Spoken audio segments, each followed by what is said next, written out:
ሰው ክፉ ቃል ሲነገራችሁ ምንድነው ማሰብ ያለባችሁ? ሶስት ነገር ነው ማሰብ ያለባችሁ። ቅዱስ ዮሐንስ አፈወርቅ ዮሐንስ ወንጌልን ሲተረጉም የተናገረው ነው። አንደኛው ያለብህን ስተት ከሆነ የሚናገረ አትጥላው መስታወት ሆነዋልና ነው። አትጥላው፣ ሂድና አስተካክል።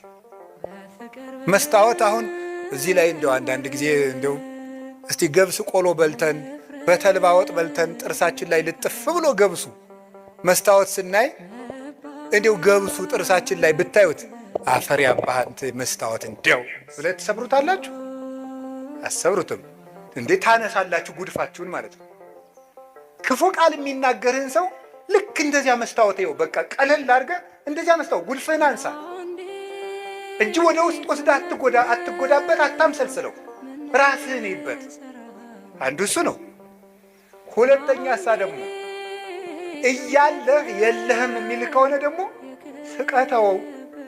ለምሳሌ ይላል ቅዱስ ዮሐንስ አፈወርቅ እውቀት እያለህ ደንቆሮ ካለ ሳቅበት ነው።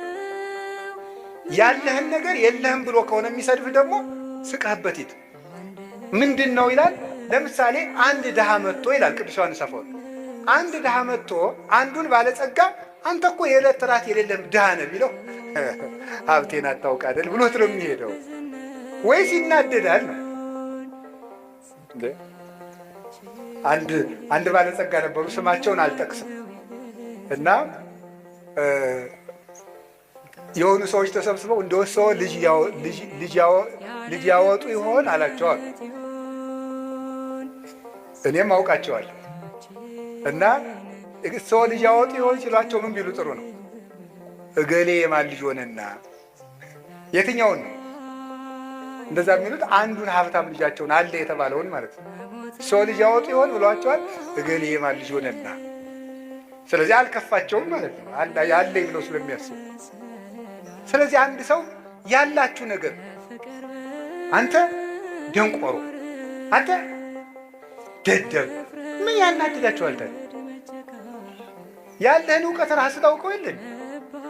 ኧረ እባክህ ከፈለክና ወረቀቴና ላሳይህ ማስተርስ የት እንደተመረሁ ምን አለፋ። በተግባር ይገለጣል። ሶስተኛ በተፈጥሮ እየሰደበ ከሆነ ጸልይለት። ምክንያቱሳ ወንድሙን ደንቆሮ ብሎ የሚሰድብ በገሃነም ይፈረድበታል ይላል። ተፈጥሯዊ ጉዳዩን አንተ ውር፣ አንተ ደርጋማ፣ አንተ አንካሳ፣ አንተ ምናምንቴ ብሎ የተፈጥሮ ስጦታውን አንስቶ የሚሳደብ ሰው በየት ይፈረድበታል? በገሃነም። ስለዚህ በገሃነም የሚፈረድበትን ስራ እየሰራ ስለሆነ ወይኔ ወንድሜ እኔን ሰድቦ ገሃነም ሊገባ ነው ብለን ጸልይለት ነው ያለው ቅዱስ ዮሐንስ አፈወርቅ። የመጨረሻ ግን ክርስቶስ እንደተሰደበ አስብ። ክርስቶስ ተሰድቦ እኔ የተሰደብኩ ብላችሁ ለምንድን ነው ሌሊት ተቀን እረፍት የምትነሳችሁ? ውሃ መጠጣት የሚያቅታችሁ? እራት አልበላችሁ? ለምንድን ነው? ጌታዬ ተሰድቧል ብላችሁ ተጽናኑ። ስለዚህ እንደዚያ ልላችሁ ፈልጌ ነው። በአንጻሩ ግን ደግሞ ሰውን በቃል በጦር ከገደለ በቃል የወጋ ይበልጣል። ሰውን እንዴ እግዚአብሔር ያሳያችሁ። በጦር እኮ አንድን ሰው ወግቶት ቢሄድ ሮጠን እንነቅለዋለን። በቃል ከወጋው ግን የት አግኝተን እንነቅለዋለን? ያን ውስጥ ነው የሚገባው፣ ቃሉ አይምሮ ውስጥ ነው የሚተከለው።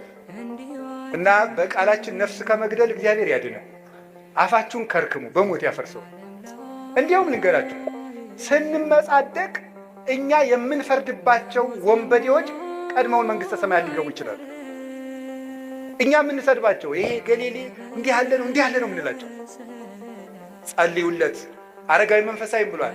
ለመሪ ከፈያታዊ ወዘማዊ በል በአይቴ አምር ለማይቀድመን በውስተ ገነት ከመፈያታዊ ዘየማን። ሌባ ወንበዴ ብታይ ይሄ ሰውዬ፣ ዘማዊ ብታይ ይሄ ሰውዬ እኔን ቀድሞኝ መንግሥተ ሰማያት ይገባ እንደው ምን አውቃለሁ እያልክ ለፍ። እንደ ፈያታዊ ዘየማን ቀድሞኝ ይገባ እንደው ምን አውቃለሁ እያልክ ለፍ እንጂ አቤቴ ዘፋኝ፣ አቤቴ ሌባ፣ አቤቴ ዘማዊ፣ አቤቴ ሰካራም አትበል። አንተን ይቀድምህ እንደሆነ አታውቅም። ቅዱስ ኤፍሬም